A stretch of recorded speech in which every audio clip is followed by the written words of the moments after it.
welcome to the wasmCloud community meeting for Wednesday, August the 7th. Let me zoom in just a little bit. We've got a pretty nice little set of updates for today's meeting. Little updates and things in the community as well.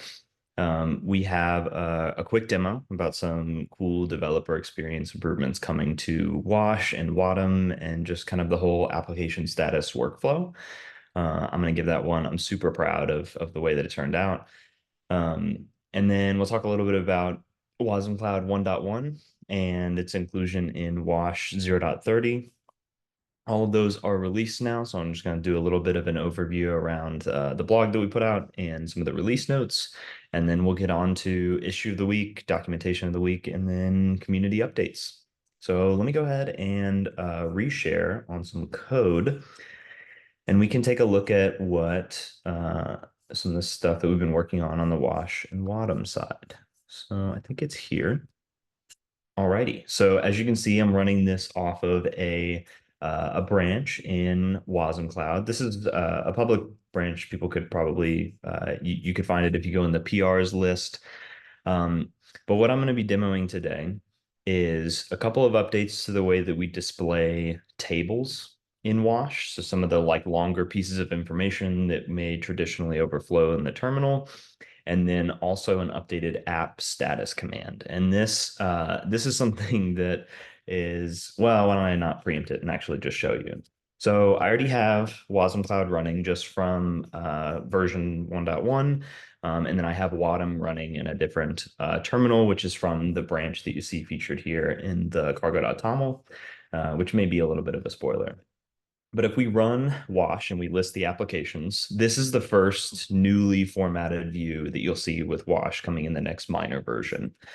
So instead of having columns for name, deployed version, latest version, status, and description, we now kind of truncate and we take the description and put it nested in the table underneath the application itself. This makes it a little bit shorter, and it makes it a little nicer to display here in the table. You can see a waiting status, which we can talk about a little bit later, but that's something that still needs a little bit more work, really just around the idea of, when we're waiting for hosts to pop up in a lattice, we don't really know if something is deployed, undeployed, but we can move on past that.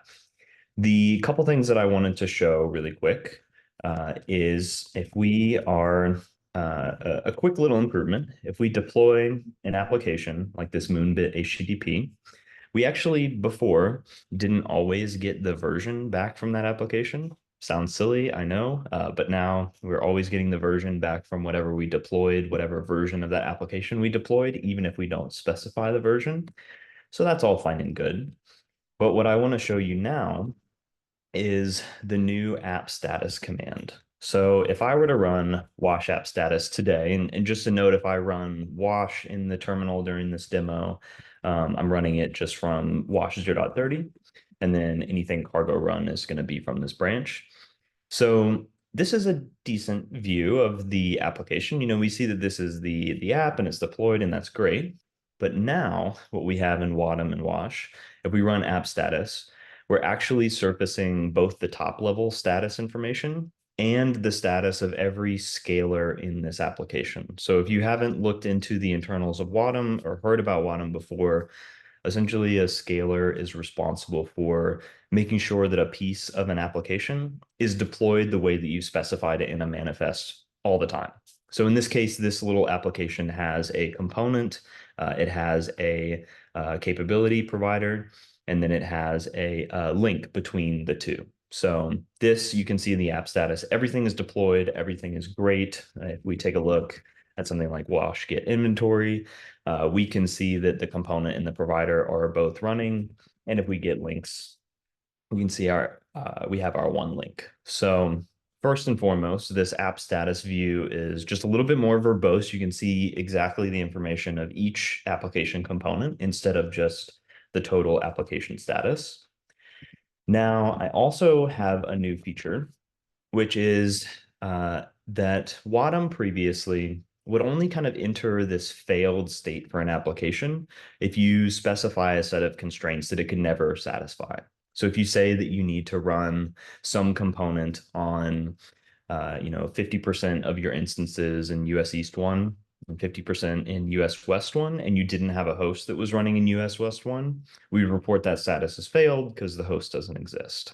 Well, that's great. And we still maintain that functionality. But I do have a little bit of a new feature here for the failed status or for reporting the status of applications.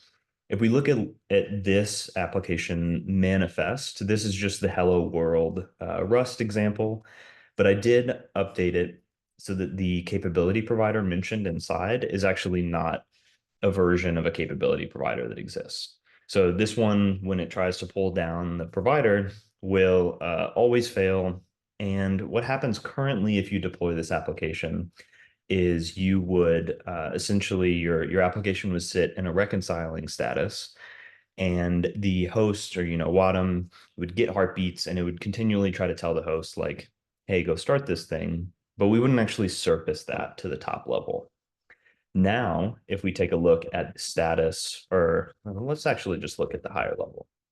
We do an app list, we'll now see that it's reconciling now. And if we give that a moment, to finally go through, we can see now that this application has failed. So you say, oh, well, why did this application fail? Let's take a look at the status of the Rust Hello World app. Now you can see for all of the components here, we can see that our HTTP component deployed just fine. Our link is still trying to reconcile, hey, we're going to go put this link between this HTTP server and the hello component as soon as that's ready. But we can see under the HTTP server the exact error from the host that it actually published out on the provider or on the event bus, which was on the provider start failed event. So it says, hey, I failed to fetch this provider. This didn't exist. This is actually just the straight error from the host. So this doesn't just take effect for OCI errors. This will happen if your policy server denies starting the component or provider, if a secret didn't exist, if you deleted the file as I was loading. I don't know. There's a lot of different possible ways to have an error. But what really this encapsulates here is the app status command is getting a whole lot more useful. And what we're going to be doing now is surfacing. So whenever you say, hey, go start a component or go start a provider, there's always going to be an event that says, hey, I started it, or hey, I couldn't, and here was the problem. So that is now going to be surfaced in the app status in Wadum. And really, some of the big benefit there, one is this command is a whole lot more useful. And two, before you would essentially need to go to the wasmCloud logs to see this error originally, to be like, well, that's weird. My application's in reconciling. What do the logs look like? Oh, my provider reference isn't actually working, or it doesn't actually exist. So this should be a whole lot better of an experience around debugging what's going on with an application. You should have a better view into what the internal state of a Wadum scaler looks like. And right now, this actually does a pretty naive back off where when there's an error, we essentially put the provider in a back off state, and we say, hey, for the next 5 seconds, like don't don't try to start it again, and here's your status. And that works pretty well. And the natural extension of this and what will probably land before we even release this is an exponential back off mechanism here. So if your scaler continually is trying to do something over and over and and it keeps getting a failure, then we'll do it slower and slower. Just a pretty normal part of the reconciliation loop. So I didn't actually mean to stop sharing there. So all of this is up in a PR. And as we talked about in the last couple community meetings, when it comes to release cadence, we're looking to speed that up a little bit on the wasmCloud side. So as soon as this makes it in, goes through a little bit more, a couple more rounds of testing, I'd love to get this out in the next minor release of Wash and Wadum. So yeah, let's see. I think the only other thing I could show off here is that we are also doing this kind of reformatting of the tables in some other commands that we have in wasmCloud or in Wash, like the plugin list command here for Wash plugins. So do folks have any other questions on the improvements, the developer experience things here for Wadham?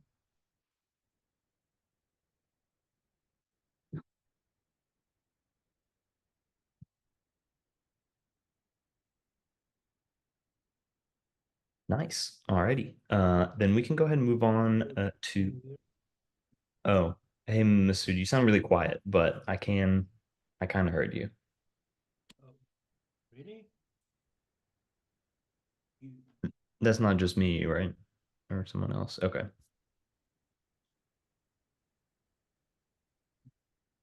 Hmm.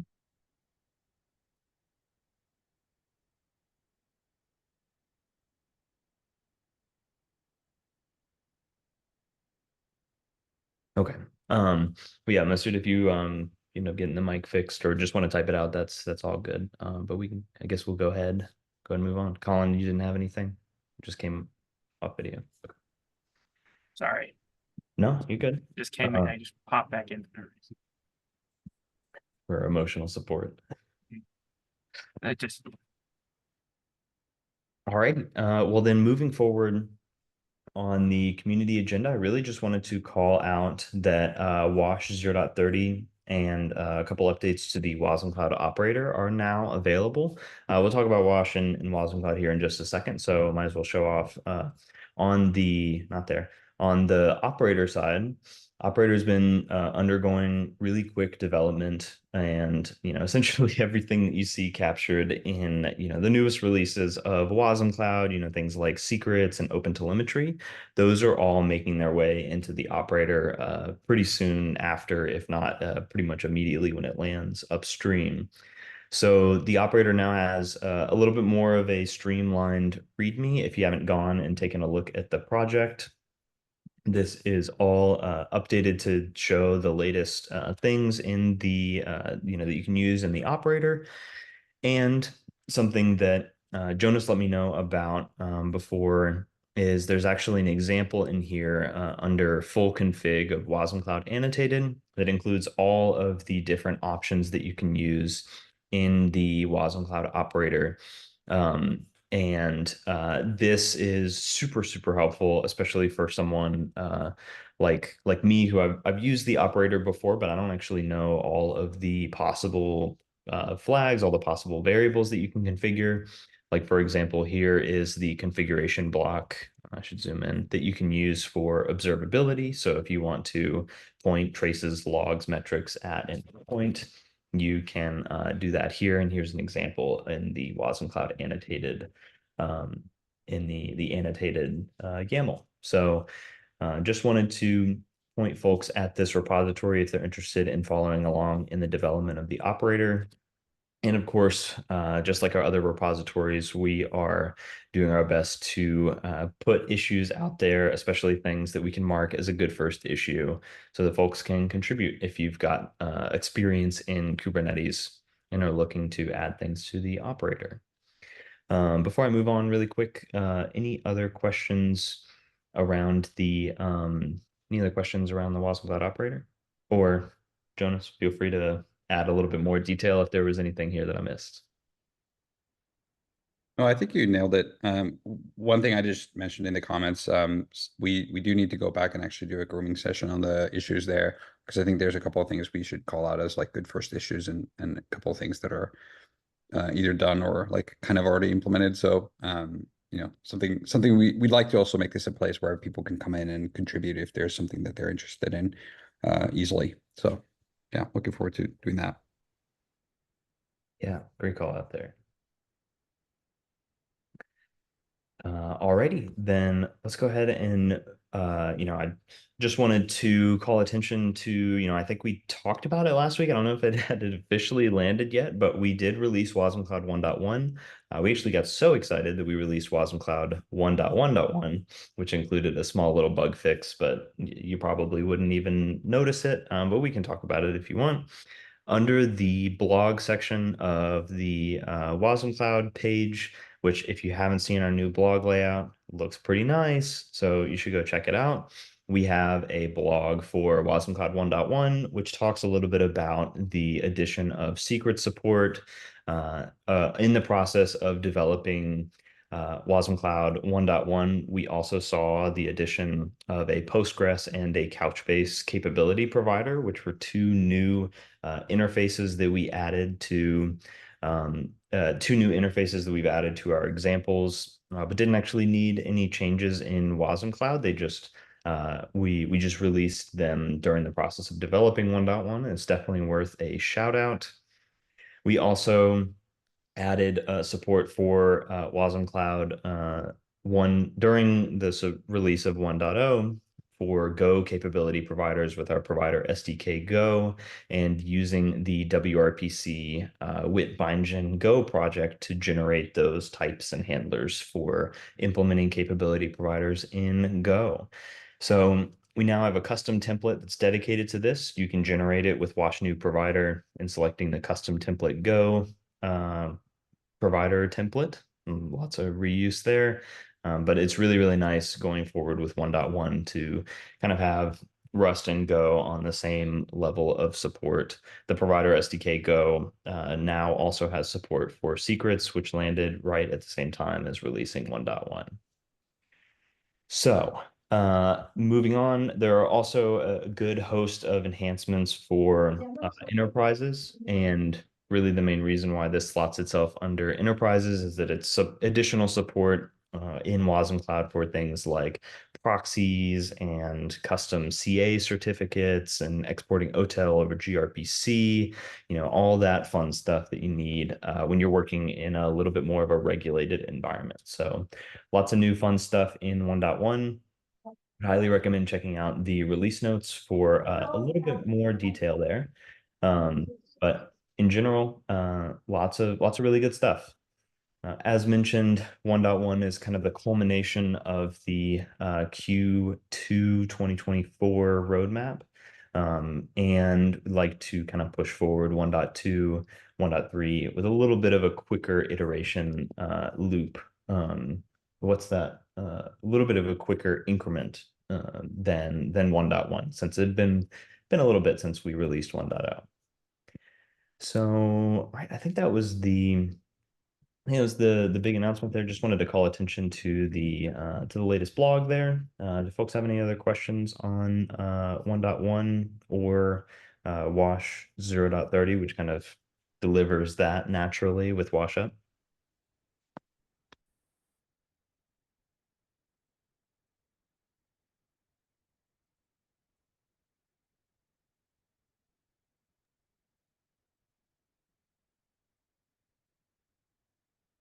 Alrighty.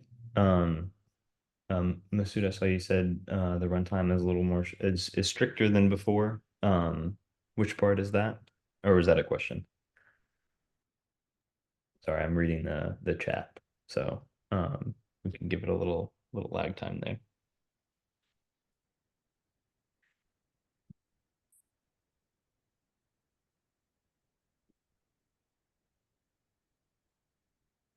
Right, well, why don't we go ahead and move on to we're moving quickly through this community meeting is great. We can go ahead and move on to the issue of the week and the documentation page of the week. I was actually lazy and did not link these, so my apologies there.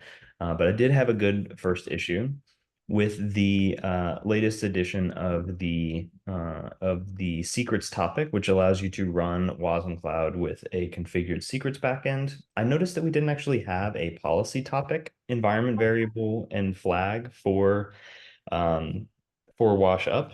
And I think that these are going to be pretty commonly run through wash up, to run a wasmCloud host locally, maybe to point at the NATS KV secrets backend or our example open policy agent policy service.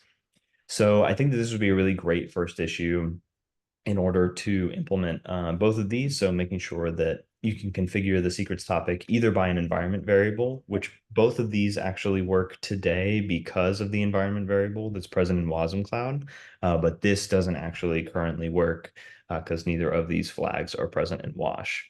This is a really great first issue if you're looking at contributing to a CLI for the first time, especially the command line interface for Wash, especially in Rust, because there's a lot of precedent in the code base for how to add environment variables and flags and pass those values down to the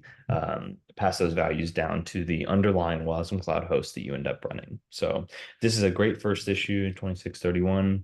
As usual, if you have interest in taking this one, just please let us know in the comments, and then you can, we've been following a workflow where we assign the issue.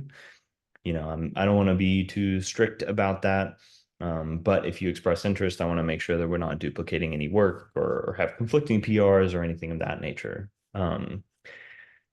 Moving forward with that, folks are welcome to ask questions about this good first issue or the issue of the week. But I just wanted to give a huge shout out because some of the previous good first issues or first issues of the week, you all in the community have done a really fantastic job of picking these up.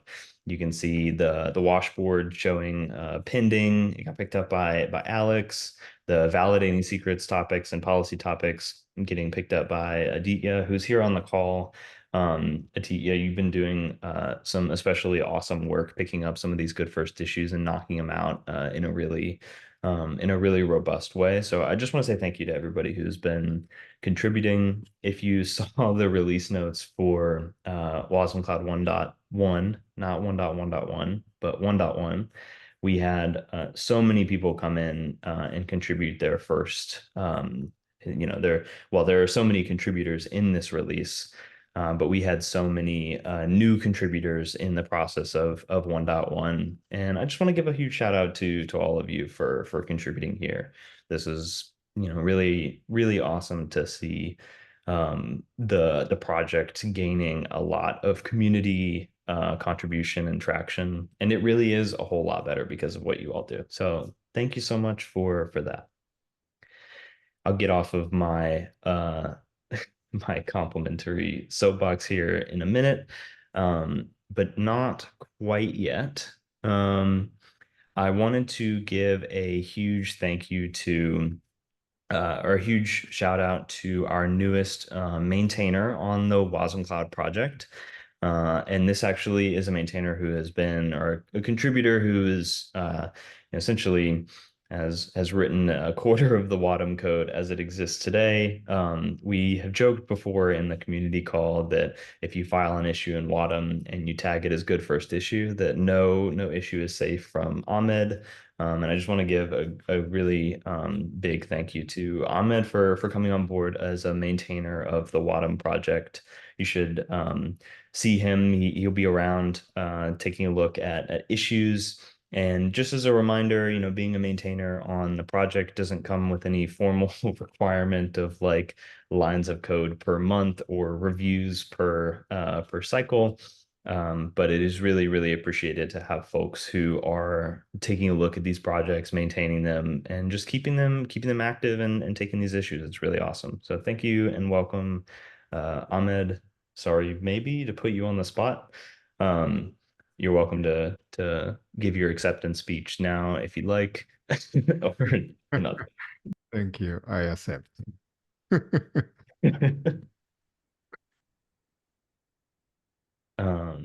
Yeah, that was all that I had there. I will now get off of the community is awesome soapbox, and we can plow forward as we normally do. So I think that the only other thing that I wanted to mention for documentation of the week may or may not surprise you, but it's got to be the secrets documentation page. Huge shout out to Eric and Dan who wrote the vast majority of the secrets documentation. In this page, you can find an overview of the feature itself, when it can be useful to use secrets in wasmCloud, how they work, which I know is something that is a multifaceted piece of multifaceted process, but really outlining how these secrets work, what is a secrets backend, how you can define them in WADM or on the command line using wash, how you can use them in your application code itself, including the WIT interface, and then a full example, which this one actually mirrors the example that we have in the repository that I demoed a couple times on this call. So I would highly, highly recommend if you've been keeping along or following along with the secrets implementation. This page is a comprehensive piece of documentation about how it works. And if you're interested as a little bit of follow-up light reading, we do now have under the operator guide under security, we have a secrets backends piece of documentation, which outlines a little bit of, or it talks about what it means to implement a secrets backend, which is really just around it just has two required operations in order to implement and some pieces of the API here, what actually happens at runtime when the host runs, et cetera, et cetera. So this is a great reference for folks who are looking at what it may mean to implement a secrets backend. And if you are looking for some reference implementations, there is the NATS KV secrets backend, which is in the wasmCloud monorepo. And in the wasmCloud contrib repository, which is where we're doing a lot of our contributor community contributions, contributions are going to originate here from here on out. We have an example, I can do it from here, both of a secrets backend for Kubernetes, which is what you saw in the last community meeting, and for Vault and how to use those. So this is actually it's pretty cool because the Vault backend is implemented in Rust and the Kubernetes backend is implemented in Go. So you can see what it looks like in different languages too. That the documentation page of the week doesn't usually spur too much conversation, but I talked a lot about secrets in that section. Do folks have any questions, follow-up questions on secrets around the release of the feature, the documentation, et cetera?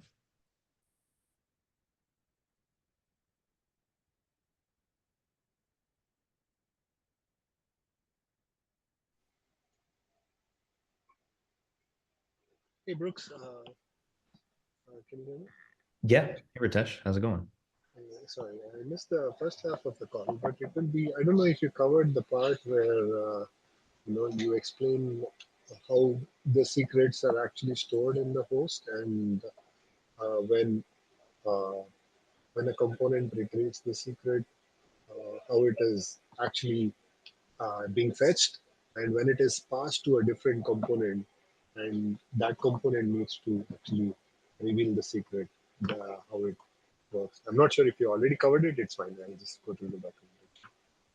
Oh yeah, Ritesh, that's a great question. So I did want to point over to on the secrets page under how secrets work in wasmCloud. We do have a little diagram here and then some a description under that talks exactly about how secrets get, when a component says I need to use a secret, how it actually gets fetched, how the host sends the request to the secrets backend and then gets that secret back encrypted. And then the component can then refer to that using the wasmCloud secrets get interface, and then can actually get that. It can actually reveal the actual value of the secret using reveal. I didn't touch on it in this call, but it is here in our documentation, which is better. I do think that there is an opportunity there to show an example. I think you were bringing up a little bit of a nuance in the second part of your question around the interface, how you could share secrets between components with the interface, but without sharing the actual secret value. And I think we have a little bit of information on that. But we don't have a full example of using a secret in a WIT interface. So that would be a good addition to go forward. Yeah, I'm thinking if that's even like, in general, if we only speak about secrets, would will there ever be a use case like that where a secret will be fetched, use a component one will do a get, and it will actually send it over the wet via through the wet interface to component two, where component two does the reveal. Do you think there is a real use case for that? Like, uh, I'm not talking about specifically secrets, which are like database passwords or keys to, keys, etc.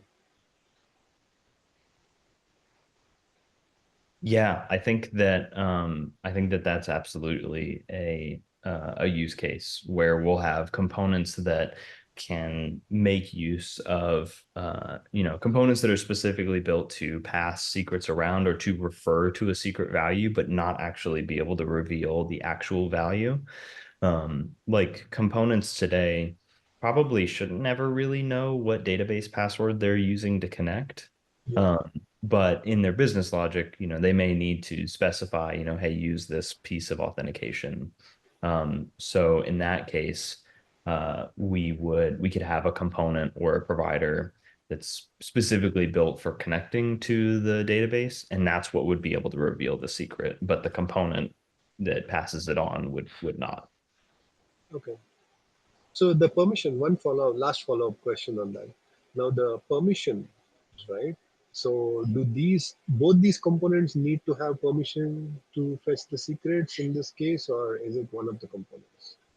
Yeah, so interestingly enough, the component that gets the secret, and this is we've talked a little bit about whether or not components should be able to reveal secrets here, but the initial component may not have access to actually reveal the secret. It only has access to get a secret, and then on the latter side, the other component may not have access to get secrets of its own, but it can reveal existing secrets. And that's something that can be controlled by the policy service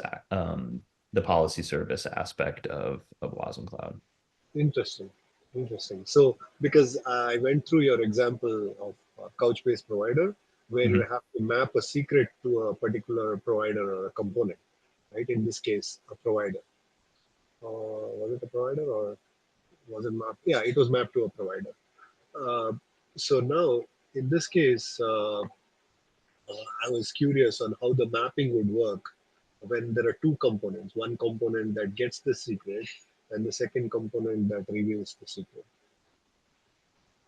Yeah, this one would have to come down to the, we have to allow the component that's actually going to make use of the secret to um to see it.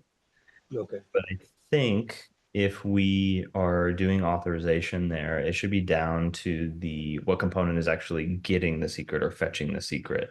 Okay. But I think that there's definitely two levels of authorization there. Because you don't want to be able to just get a secret in one component and then just pass it to everything, for example. Yeah. Thank you. Yeah. I was just wondering in general if there are more use cases where, I know you guys designed it that way. I'm just curious whether you thought of certain use cases where, this might be useful because I think we spoke, I can think of some use cases where this could be useful for non-secret kind of use cases, right? Like, potentially sensitive data being transmitted between components, which are not necessarily passwords and secrets. But I'm just curious to understand the thought process when you guys implemented this. Because to me, when I look at it this way, uh, in like of course when I work on my functions or APIs, the API that fetches the data from the database is the API that needs that password, right? That's the only API that needs that password. And now that API translates to a component in the wasmCloud ecosystem. Now I'm wondering when it comes to database secrets, why would another component get it and pass it over to the actual API that gets the data? Yeah, I think that, if you look at the pattern that we have in like the Couchbase example, the component, which I think this is a good abstraction for now, um, the component doesn't know any details about how that it's actually connecting to Couchbase. The component is just using, WASI key value slash the wasmCloud Couchbase interface that we've written. The Couchbase provider is the thing that knows that it needs a password. Yeah. So you're allowing the Couchbase provider to access that password. And then in your application manifest, for a link, you specify that, hey, when you run this application for this relationship between the component and the provider, the password needs to go to the provider. But I think that's a different use case than what you're touching on, which is like not necessarily a secret like a password, but maybe sensitive data like like a hash of a password or like a customer personal what is that? PCI, personally, whatever, personal customer information. PII. Right? Yeah. Yeah. Colin, do you have thoughts on Sorry, that? no, I was just trying to say PII. Oh yeah, PII. Thank you. Personally identifiable information. That one. Yes. Or cardholder data. Yeah. Yeah. Something like that. Cardholder data. That was something that actually used to work on a project that solved that at a bank by using like tokenization for the entire process. So instead of sending over customer data, you send a token. That is a very similar pattern to what we have going on here, where Yeah. a secret can be passed around as a resource handle and then only actually revealed in the place in the spot where the secret is allowed to be shown, which if you're working with customer data or maybe health information can be critical to make sure that that's only revealed in a particular place. Yeah, because I was thinking in terms of today, like in a lot of financial institutions, there's a lot of emphasis on data privacy, right? How private, how enclosed can you keep the data, right? Reducing and minimizing exposure of data. So I'm thinking in those terms that typically this kind of a use case where a component will get a secret and not necessarily reveal it, but it'll still be able to pass it over to a component within the host. I think there may be some potential to explore use cases in that area. I'm not sure if you guys have already ventured into this space and thought about it, about data privacy. Yeah, I think. Oh well, Bailey, do you have more thoughts there? I've been spieling a lot. I mean, you've been doing a great job, and I agree with everything you said. In terms of what we've thought about, I've hashed out a few of these different versions with some of the folks that are in the standard side of the house within the WASI subgroup. I think a lot of us want to see a world where secrets are only in memory when they have to be, right? And how that gets passed around through a system is really dependent on the system itself, right? There are several different types of architecture patterns where some make sense for others. The one that I just called out in the comments is for service chaining, where you might have a delegation pattern where you have a top level application handler that then delegates to subcomponents for specific parts of the system. If you're doing a RESTful type microservice, you typically will see these long microservice chains, right? And they took a long time in conventional software because they are all each one their own network call, taking several milliseconds between each one, but really all resulting from one single application who's saying, I need this information, get it for me. But then all these different resources need to be fetched from different databases, different data stores and whatnot. One of the paradigms that components enable is being able to compose them together so that now they're all executing essentially a nanosecond call away because it is in the exact same process. In that paradigm world, you can imagine a top level component that is the one that says, I'm this identity and I can fetch all these services. I guess YouTube's working now because I hear myself now and I don't know where it is. It's terrible. Sorry. That's the worst. Okay, I found it. all I was going to try to say there is, yes, it's been thought about. It's not really been well written down or captured, but that was the primary use case that I discussed around with folks like Luke Wagner as one of the ones where we thought that that was going to be really popular. And it is one of the original philosophies about capability-driven security that we wanted to capture within WASI itself, not just specific to secrets, but any kind of capability that we're going to delegate. And all of this is with the idea of like a micro monolith is Luke's term for a large composed application using components. And so I linked the diagram for that in the chat here, which I think is pretty cool. So yeah, I hope that helps answer. I'm planning to champion WASI secrets through based on our implementation, our experiences here.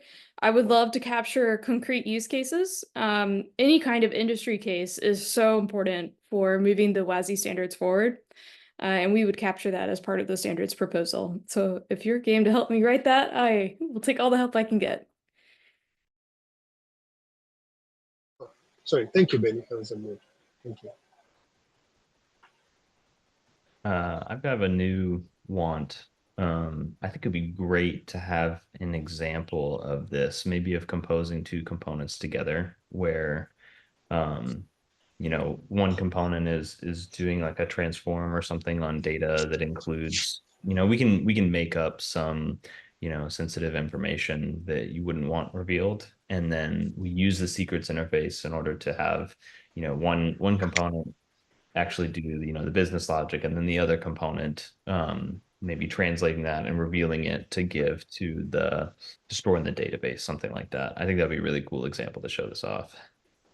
Yeah, because what Bailey mentioned is really interesting, right? Because the effort is in minimizing the amount of time that the secret needs to reside in memory, right?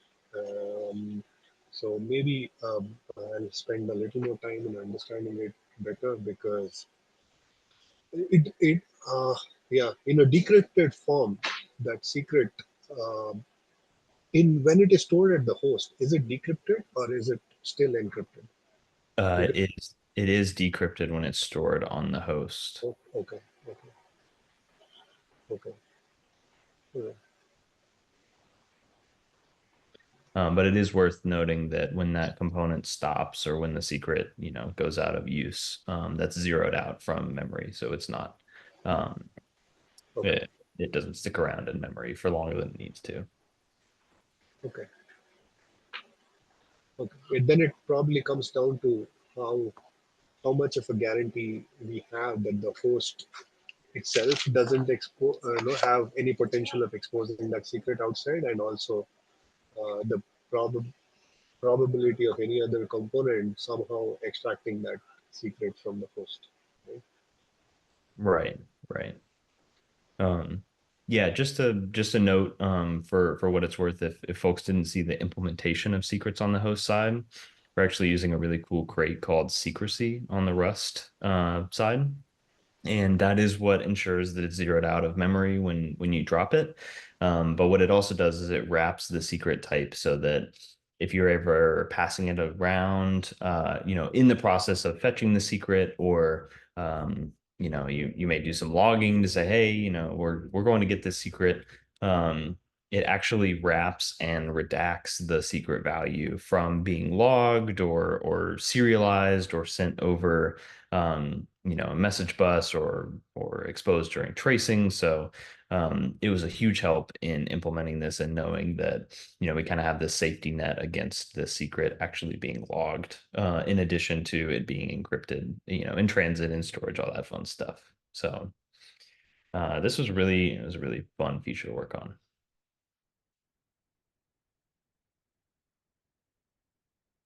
Well, cool. All kinds of fun new ideas. All right, folks. Well, I think that puts us kind of at the end of our community meeting, or, you know, community update section. We're not heading out yet. First, a quick apologies to the folks who normally tune in on YouTube. If you're here, I think we unfortunately didn't get the stream key right for today, but we are, you know, streaming it and recording it in general. So I'll make sure after this call to track down that video and get it uploaded to YouTube so that folks can see it there. Maybe we'll just stream it again and pretend that it's live, and that would be fun. But something like that, we'll get the stream up. And then yeah, I just wanted to make sure not to forget that. So I think now is the section of the call where we can just get into general wasmCloud organization updates, general community updates. Do folks have anything that they wanted to talk about today? I do. I just want to make a quick note. This really shouldn't affect anything like day to day for most people, but the org maintainers voted as part of our incubating process to adopt the CNCF code of conduct. The thing is that our current code of conduct was based off of the same contributor code of conduct that the CNCF code of conduct is based off of. So essentially, there's not really a functional change except for the fact that some reporting can go up. But we already had it noted in our governance documentation that some things went up to the CNCF anyway. So we've just made that change just so people know. So the code of conduct that we had in there is removed from the repo, and we currently link out to the CNCF code of conduct. So just wanted to make that out there, make that a public announcement so people knew that that happened. Like I said, that really doesn't affect anything because it's essentially the same set of governing principles we've been using the whole time. So that was just part of our moving towards incubation, and we're continuing the efforts there to do that. So that was it for me. I think Bailey has something to say. We released WASI 021 as planned last Thursday. It came out. We have OCI artifacts that include just the WIT definitions. Can you use those right now? I would say just wait a little bit. We're working on the tooling to make it very ergonomic to be able to use Bytecode Alliance tools for Whackage, which is our WASM package tool, and integrating that into some of our more like language-specific SDKs like Cargo components. So that's still in the oven, but while that's baking, you can pull it down and extract it. And I have a GitHub issue in WASI if you want to follow that workflow and see what it looks like.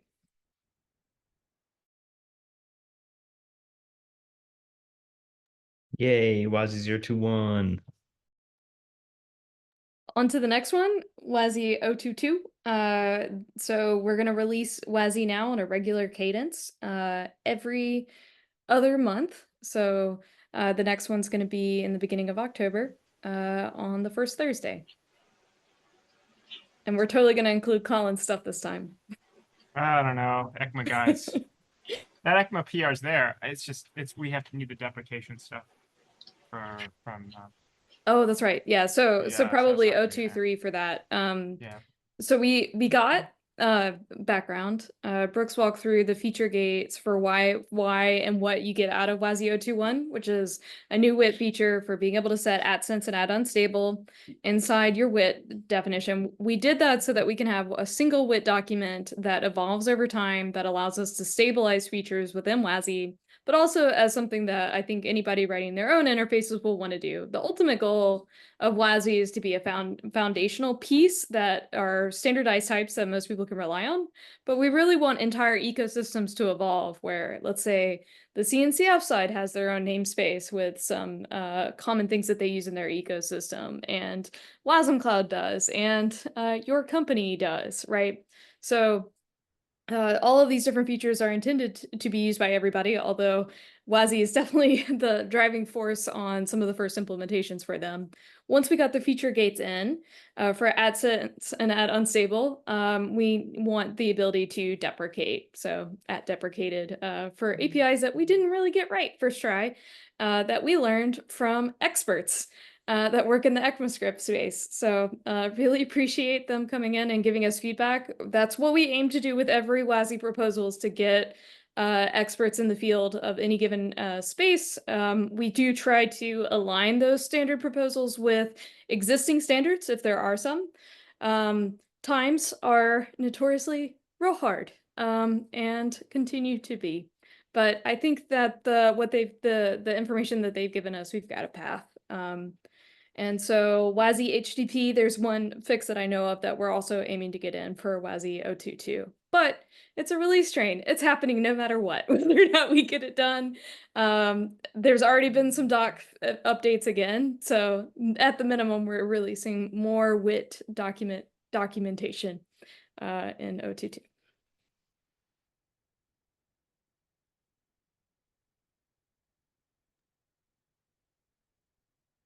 Hey Bailey, what does wasmCloud need to actually bring in support for WASI 021? Great call, Brooks. So Alex has already updated WASMTime to pull in WASI 021. So the next release of WASMTime will be a great place for us to pull that release in, plop it inside wasmCloud, and all of a sudden wasmCloud understands those new WIT definitions at WASI 021, and you can start writing it too. So you also need to make sure that you have the latest WASM tools. And latest being actually not latest at all. We've had this feature landed in WASM tools for a couple months now. So recent-ish, and you'll be fine on being able to parse that new WIT feature. And so just a quick follow-up, sorry, Masood, to jump your thing. So we should be able to pull in WASM tools as a part of the latest like wash release. And then so we can like kind of do some of the WIT parsing and stuff there. Cool. Exactly. Yeah. So for us in the wasmCloud ecosystem, it means updating our WebAssembly runtime and updating our producer toolchain, which is wash. Okay. All right. We'll do some updates then. Cool. Yeah, Masood, go ahead. So, allowing the second question that you asked, my question is that how closely time-wise the implementation will track the standard version? So specifically for how WASI flows, we had branches within both JCO, contributed by Victor from another wasmCloud maintainer, which is the SDK and toolchain for being able to run with JavaScript and TypeScript, so a producer-style toolchain that also is considered our second reference implementation for our runtime, because it takes the WIT definitions and then shims those to be able to run well on Node.js. And so it's effectively taking those standard specifications and then making them work on a totally different environment from wasmTime.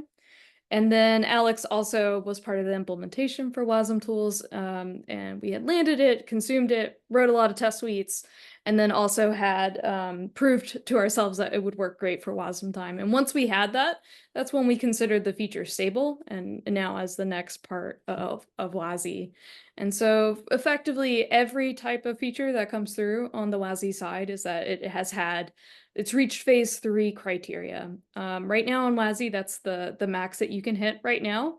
And what it basically means is that there's 2 reference implementations, there's test suites, and it meets portability criteria, which means it can run on different operating systems that the proposal originally set out to hit, and architectures.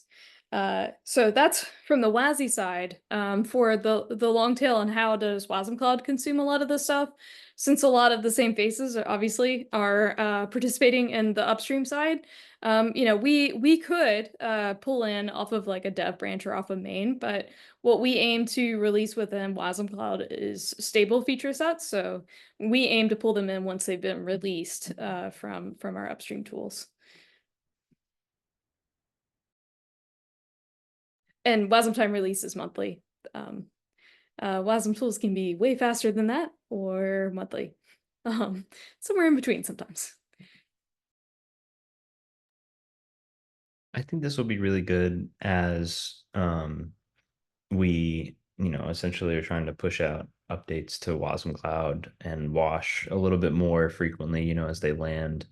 This would be a really good thing to keep in mind when it comes to releasing our stuff. Like we wouldn't, it feels like it would be a not waste or whatever, not a wasted effort, just like a little unfortunate if we were to drop like wasmCloud 1.2 and then immediately there's like a minor, backwards compatible breaking change, awesome thing that now we either turn around right away and do 1.3, which is fine. We have numbers, or, we could have just waited a day or so to bring it in. So,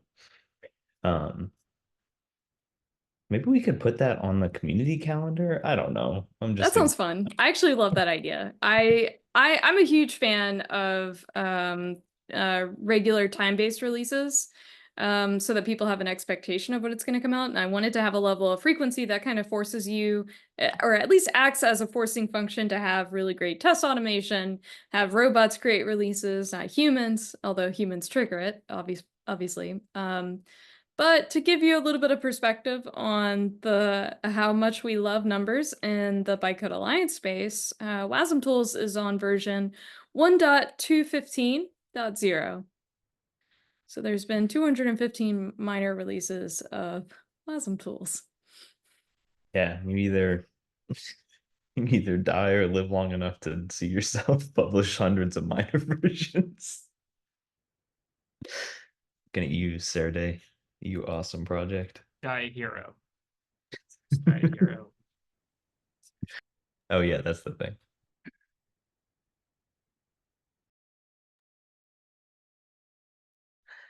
All right, folks. Well, that runs us right up to 2 o'clock. I think we'll go ahead and call it here.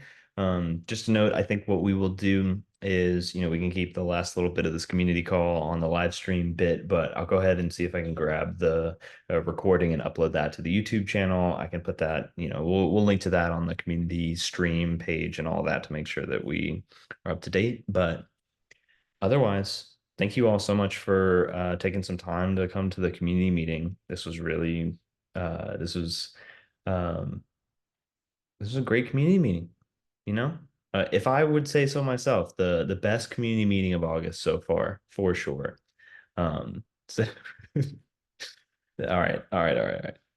Thanks everybody. We'll see you next week for the next wasmCloud community meeting. Have a wasmCloud day.